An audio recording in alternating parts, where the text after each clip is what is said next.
अस्सलाम वालेकुम viewers, welcome back to Nigar's kitchen.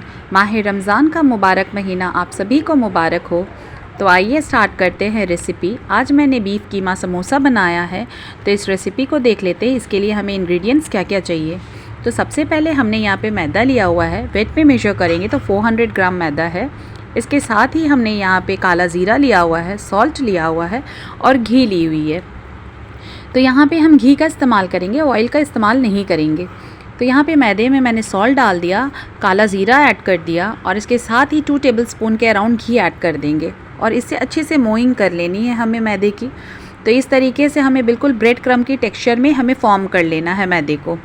और जब मैदा बंधने लग जाए तो मुट्ठी में इसे बांध कर देखेंगे, और जब मैदा अच्छे से बंधने लग जाए और अगर हाथों से दबाएं तो तुरंत ही इस तरीके से क्रैक हो जाए तो आपका मैदा बिल्कुल रेडी है। तो यहाँ पे देखिए सही से नहीं बंध रही है, तो यहाँ पे 1 टीस्पून के अराउंड घी मैं और ऐड करूँगी और इसे अच्छे से मिक्स कर दूँगी।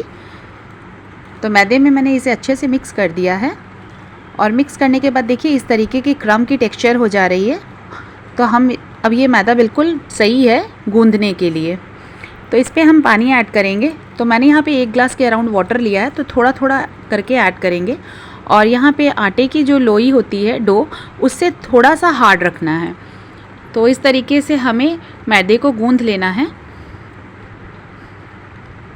और गूंदने के बाद हम इसे थोड़ा सा देखिए इस तरीके से टेक्सचर रहनी चाहिए मैदे की, और गूंद लेंगे। गूंदने के बाद हम इसे कवर करके हाफ एन आवर के लिए मिनिमम रेस्ट होने के लिए रख देंगे, ताकि ये मैदा अच्छे से रेस्ट हो जाए। तो इस तरीके से हमने मिलाते हुए सारे साइड से मैदे को स्क्रैप करते हुए इस तरीके का एक डो फॉर्म कर लिया है, और ऐसे ही कंसिस्टेंसी रहनी चाहिए मैदे की। इसे कवर करके हाफ एन आवर के लिए रख देते हैं। यहाँ पे मैंने बीफ कीमा समोसा बनाया, तो यहाँ पे बीफ लिया हुआ मिन्स 300 ग्राम के अराउंड है। इसके साथ ही मैंने 3 मीडियम साइज़ के अनियन लिए, जिसे बिल्कुल फाइनली चॉप कर लिया, हरा धनिया लिया, हरी मिर्चें लिए हैं, ऑयल लिया है।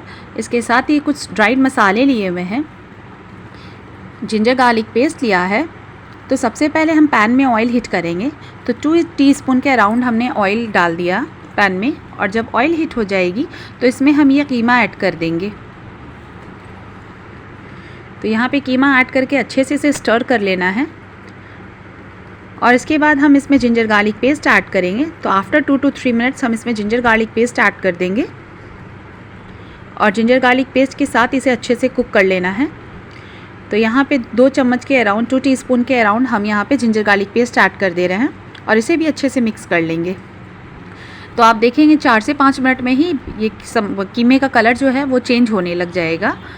तो इसमें हम और ड्राइड मसाले जो लिए हुए हैं ये ऐड कर देंगे। रेड चिल्ली पाउडर है, चाट मसाला, ज़ीरा पाउडर, धनिया पाउडर, सॉल्ट, ये सब ऐड कर देंगे और इसे अच्छे से मिक्स कर लेंगे। और इसके साथ ही मैंने गरम मसाला पाउडर भी ऐड किया था।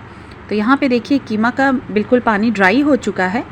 तो इसमें हमने फ़ाइन चॉप किए हुए अनियंस रखे थे और हरी मिर्चें, तो इन्हें भी ऐड कर देते हैं और अच्छे से मिक्स कर लेते हैं।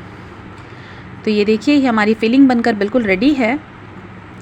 आप टेस्ट के अकॉर्डिंग सॉल्ट ऐड कर लें, और यहाँ पे मैंने हरा धनिया लिया हुआ है बिल्कुल बारीक चॉप करके, तो इसे भी ऐड कर देते हैं। तो यहाँ पे फिलिंग को हटा लेते हैं गैस से, और यहाँ डो भी हमारा रेस्ट हो रहा है, तो इसके लिए एक मैरिनेट बना लेते हैं। तो यहाँ पे मैंने घी लिया हुआ है, घी को मेल्ट कर लिया है। इसके साथ ही हमने यहाँ पे कॉर्न स्टार्च या कॉर्नफ्लावर कह लें, इसे ऐड कर लिया है 1 टेबलस्पून के करीब, और मिक्स कर लेते हैं। डो को हमने हाफ एन आवर के अराउंड रेस्ट होने के लिए रख दिया था। तो अब हम इसे सरफेस पे निकाल लेते हैं और हम इसके 8 पोर्शंस निकाल लेंगे। तो हमने यहाँ पे नाइफ़ की हेल्प से 8 पोर्शंस निकाल लिए हैं। तो इस तरीके से देखिए इवनली पोर्शंस निकल जाएंगे। तो यहाँ पे पहले मिडिल में मैंने कट किया था, उसके बाद इस तरीके से कट करते हुए मैंने 8 निकाल लिए हैं पोर्शंस, और अब इसके पेड़े बना लेने हैं हमें। तो देखिए हाँ इस तरीके के इक्वल पोर्शंस मिल जाएंगे, तो हम इसके पेड़े बना लेंगे। ऐसे ही सारे पेड़े बनाकर रेडी कर लेते हैं। तो यहाँ पे देखिए 8 पेड़े बनाकर हमने रेडी किए हैं। तो अब सरफेस पे हम सूखा मैदा डस्ट कर देंगे, और इसे छोटे छोटे पूरियों के शेप में हमें बेल लेना है। पहले बहुत बड़ा नहीं बेलेंगे, तो इस तरीके से हमें बेल लेना है। और देखिए ऐसे ही इस तरीके की इतनी ही थिकनेस रहेगी अभी पूरी की। तो इस ऐसे ही सारे हम बेल लेते हैं पेड़े को। तो यहाँ पे देखिए मैंने यहाँ पे 8 पोर्शंस निकाले थे, बट मैंने 6 पोर्शंस यहाँ पे यूज़ किए हैं। आप चाहें तो और भी ज़्यादा इंक्रीज़ कर सकते हैं लेयर्स को।